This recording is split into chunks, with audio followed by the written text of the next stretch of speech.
Funding for this program is provided in part by the Minnesota Arts and Cultural Heritage Fund and the citizens of Minnesota.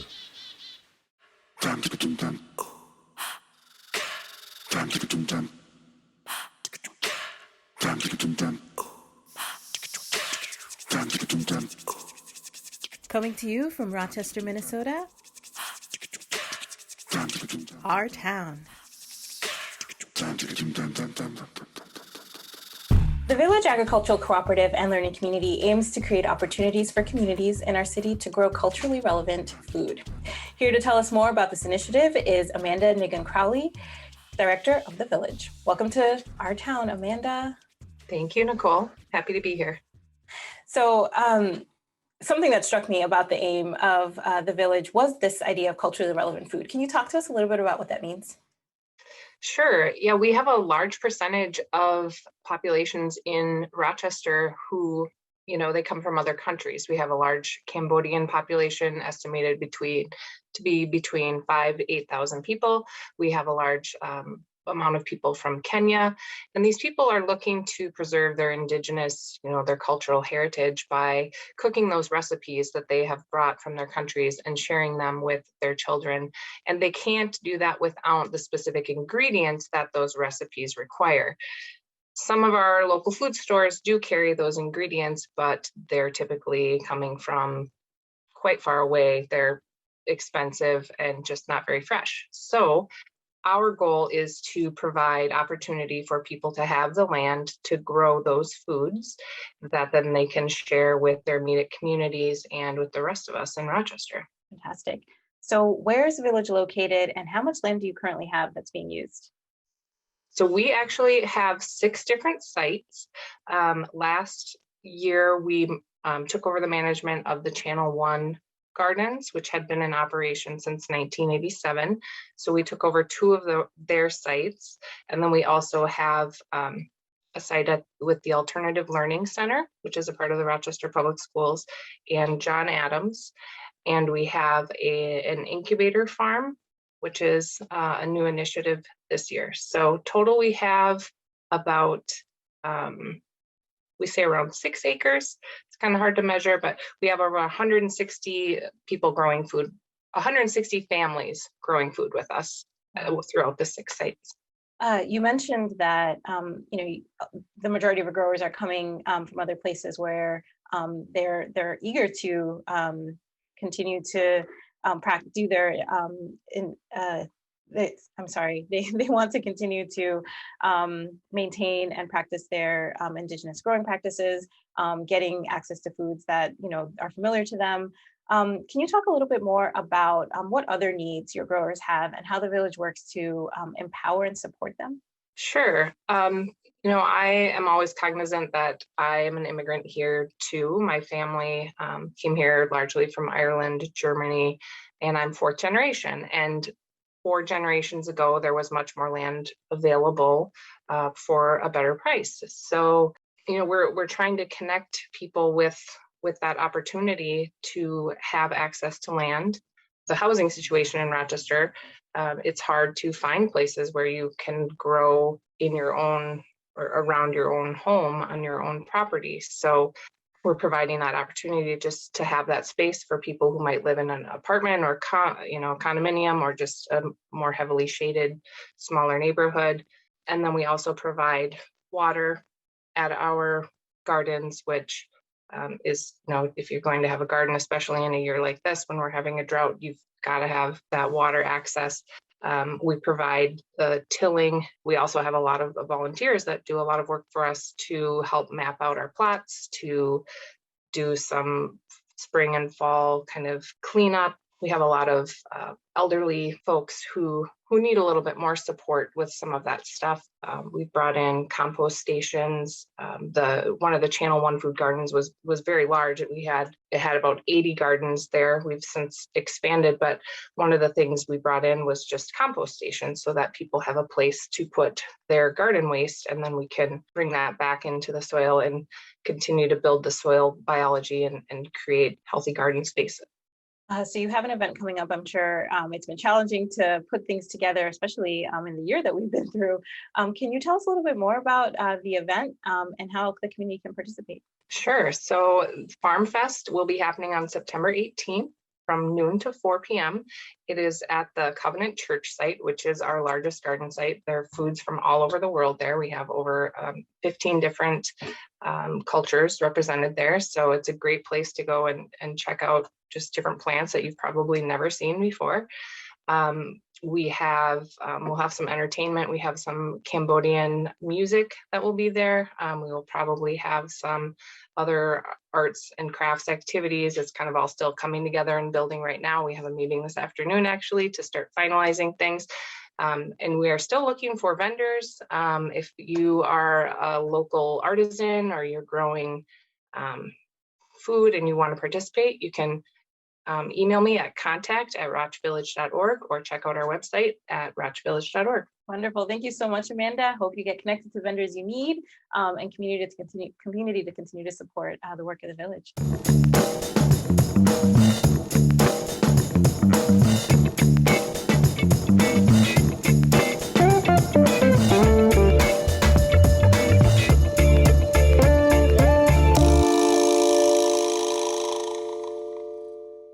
Be sure to stick around. We have much more coming your way on Our Town. We check in with the Village Agricultural Cooperative and we learn about community schooling and how we can support these students. But up first, we head to Eureka Childcare to learn how they're helping children become global citizens in this week's Our Culture segment.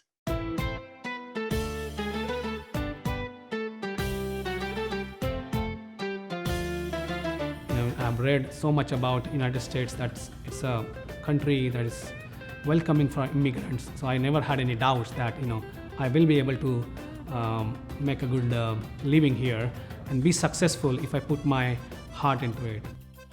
My name is Mangesh Mane. I work in Mayo Clinic in IT. We also have a business that's called Eureka Childcare Center that we opened 3 years back. My name is Hema Sai Kishore and I work with Mayo Clinic in the IT division, and we also run a childcare center here in Rochester, Minnesota. So I did engineering, computer engineering back in India, and that time in computer was a growing field, and I thought more opportunities were there in US, so I decided to migrate to United States. I came through a company in India who had a system company here, and came to Chicago, was my board of entry. Worked in multiple places, worked in Chicago, worked in Florida, Ohio, California, Alabama, and eventually came to Minnesota, and now Minnesota is my home since 1999. So I grew up in India, in the southern part of India. As you know, India is very diverse with a lot of different cultures. We grew up in a joint family, so it was a family of 25 people with all the aunt, uncles, siblings, everyone together. I came to Dallas through my job at IBM and lived there for 1 year, and that's when I connected with Mangesh, and I traveled to Rochester. I liked the place, I liked the family, and then decided to move into Rochester. We got married and I moved into Rochester with my 2 kids. So he had 2 kids, and if you see our family, you will not say that, we are a blended family. We got married in 2015. We both have our own history. I went through a struggle in my life with my first marriage. Hema went through her struggles in her first marriage.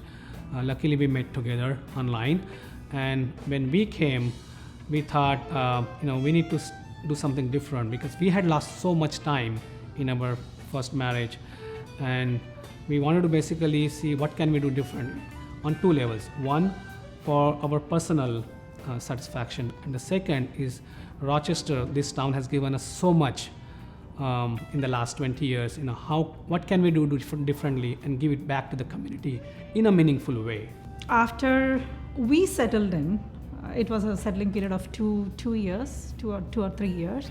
Then we decided, okay, now we need to settle our financial life, plus we liked the Rochester community a lot because this community was diverse as compared to when I lived in Dallas. It was very different. I could see a lot of difference between Texas and Minnesota as well. Forget about India and US. Texas and Minnesota itself was too different.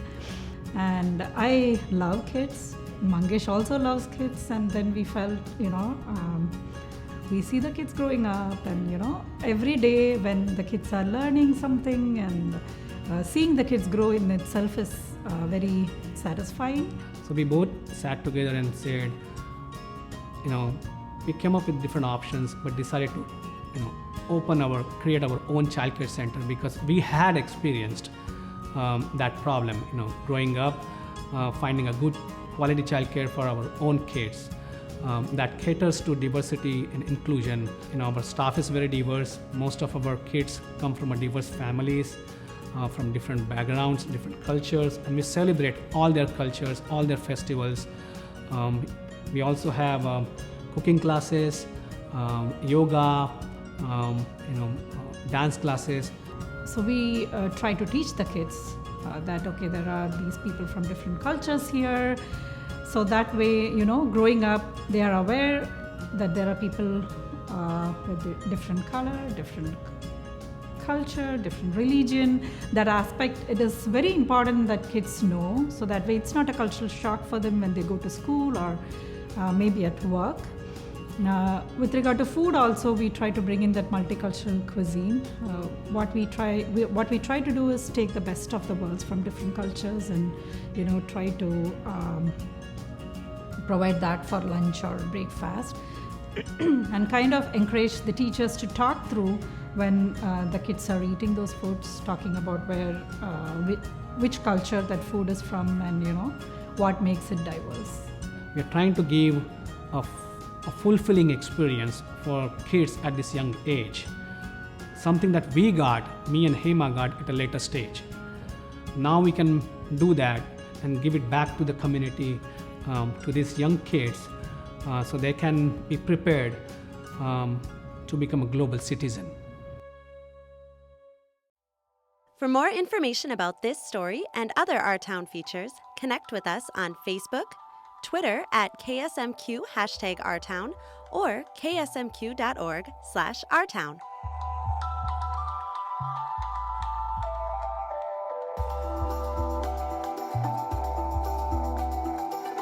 Hi, I'm Danielle Teal, your moderator for the Our Town Spotlight, where we feature organizations, events, and happenings across the community.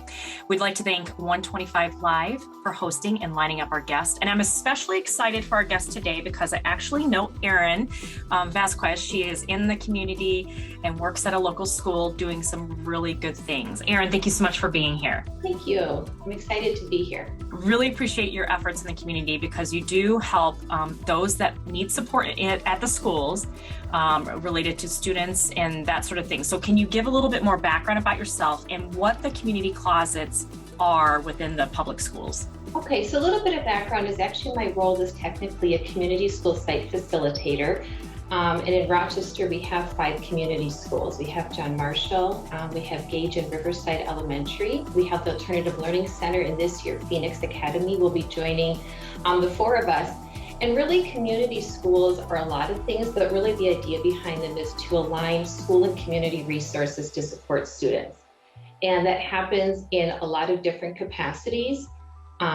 We all have site facilitators, and we really work together in individual sites, but also kind of coordinating our efforts. So you brought up the community closet, and I think for many people in the community, when they think of community schools, really having a resource room is the first thing they think of, and it is an important part of community schools. It's one piece of community schools, and really the idea behind a resource room is that kids have what they need to kind of eliminate some barriers to being successful at school. So maybe that is they have school supplies, maybe it is they have access to food, maybe they have access to clean clothing, maybe they have access to hygiene supplies. So we all have a resource room as part of our community school initiatives that students and families can access. with an open door policy to any student who attends that school. We know the pandemic has been challenging. I've seen the photos of you sharing those resource room, and it's incredible what's offered in there, as you shared and alluded to. How have the needs changed? Have they changed during the pandemic? Well, I can speak from the secondary level, because the secondary level, we were basically out of school for an entire year. So a lot of our outreach was actually going to our families. We had a lot of us that were doing home visits. And on those home visits, we would oftentimes take things with us that students would maybe traditionally access through our community rooms. But also, and a lot of people heard about this, is just technology access. So kind of working to support students with technology needs, meaning we maybe take them a hotspot, we might be helping them set up the hotspot, taking them computers. So really just making sure that we go to where they are versus them having to really seek us out when they maybe most needed support. Awesome. Thank you so much, Erin, for being here today. Of course.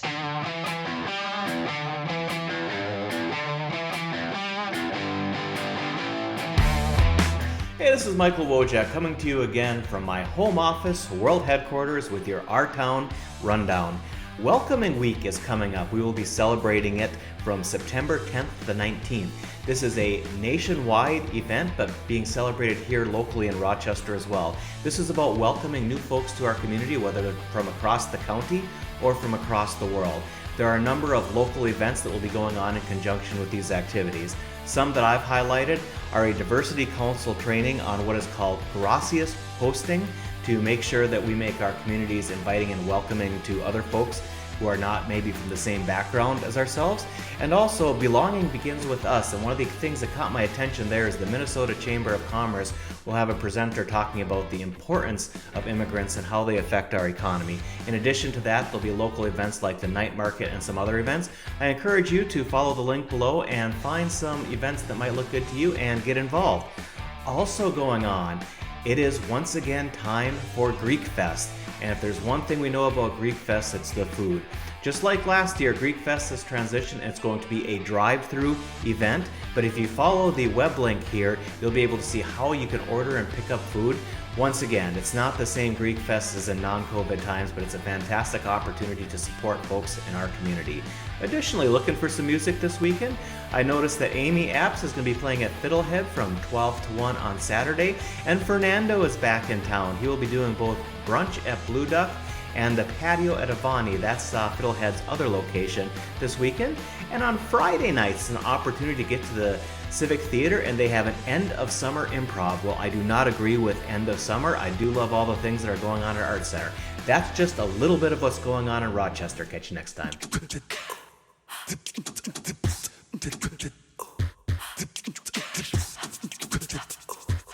As part of continuing to monitor the spread of COVID-19 in the community, the City of Rochester is looking in what may seem like the unlikeliest of places, our wastewater. Here to tell us more about this important work is Director of Public Works, Wendy Turi. Welcome to Our Town, Wendy.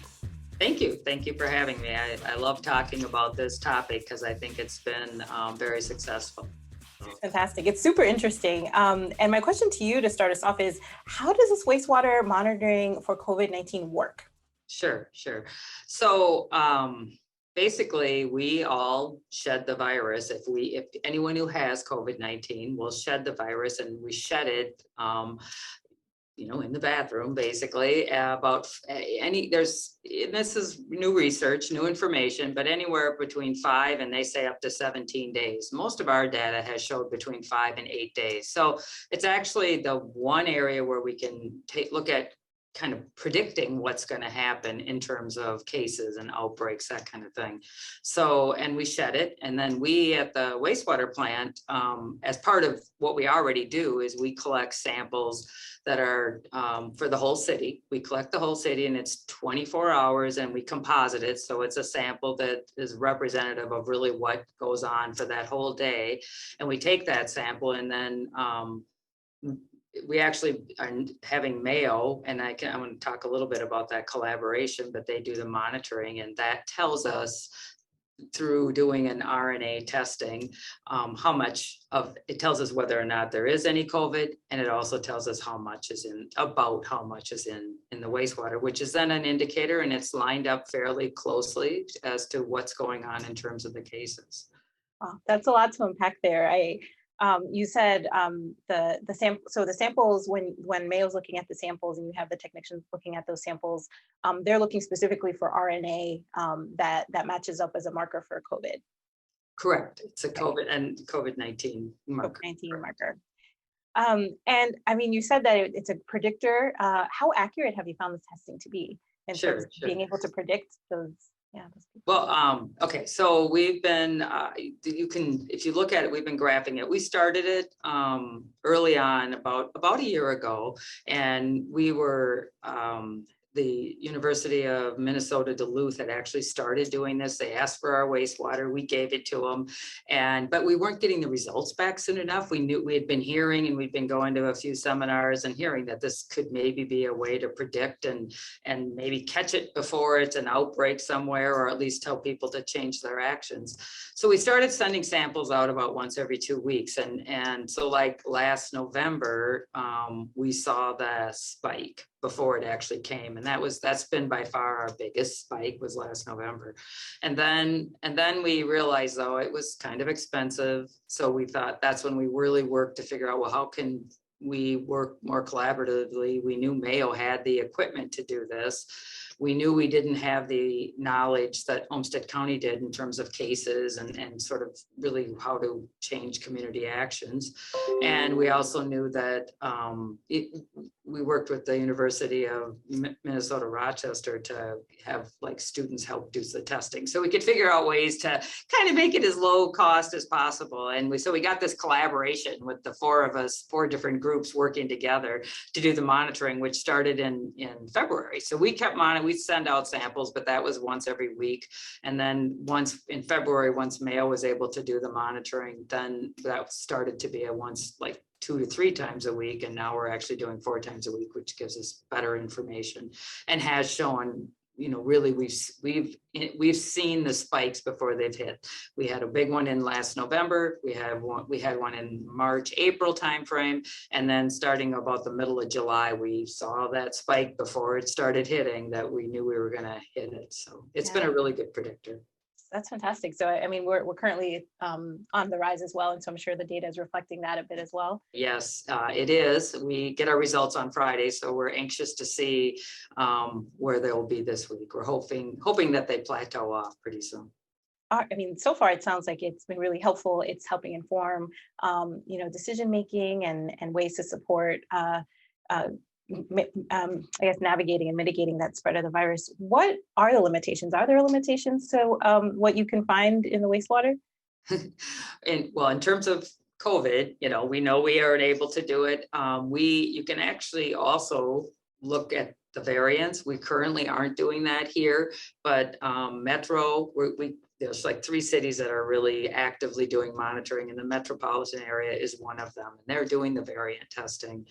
And so that is another thing. And what they've seen, it's interesting to watch that the Delta variant started to rise in June up in the metro area. And then by July, it was 3/4. The only variant that was in the wastewater was Delta, and now it's 100%. So kind of interesting to watch.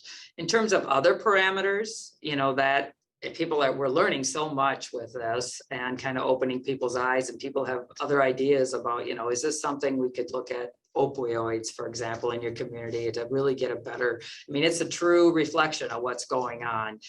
So that's something that's being talked about. I'm not necessarily in the city of Rochester, but just in the country itself.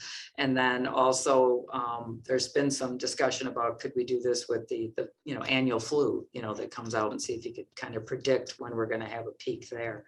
Again, new things, kind of exciting times that, you get to use wastewater for other things, right? Definitely. And I think, there has been at least a history in other parts of the country too. And I think of the world of using wastewater to test for other infectious diseases and things like that. So there's definitely, some precedent there. I think a lot of us who don't work so closely with public works as you do, obviously, our wastewater leaves our house and we don't think about it again. Can you just talk a little bit about, how that data, I guess, is used and yeah, I guess for folks that are sort of having that kind of like light bulb moment, like, wait, I didn't think about that before. We discharge the wastewater, the treated wastewater into the Zumbro River. And in order to do that, we have to have a permit by the state of Minnesota. And we monitor our wastewater for, pathogens, kind of though, just to make sure it's safe for humans, for health wise, as well as for the environment. So we monitor it for, how many organics are in there, for all kinds of different parameters. So we've been doing that forever, right? And we want to make sure it's safe. We're using it as a tool. We're making sure the county's informed, so they have their part of this collaboration. And then I'm, part of this, bring this information to the city so that we're all informed about this, where the wastewater numbers are. And I regularly get asked, well, where are our wastewater numbers? Because people realize now that it's a predictor. In the beginning, it was, well, okay, Wendy, whatever. But, I think people are saying that this certainly has some value. Wonderful. Well, thank you so much, Wendy. Thank you for the work that you're doing to help keep us safe. And we look forward to continuing to stay on top of the data. Thank you. And thank you for joining us today. For more wonderful content produced right here in Rochester, please be sure to check us out on Facebook and Twitter at #OurTown. Be well and stay safe, and we'll see you next time on Our Town, the show about Rochester.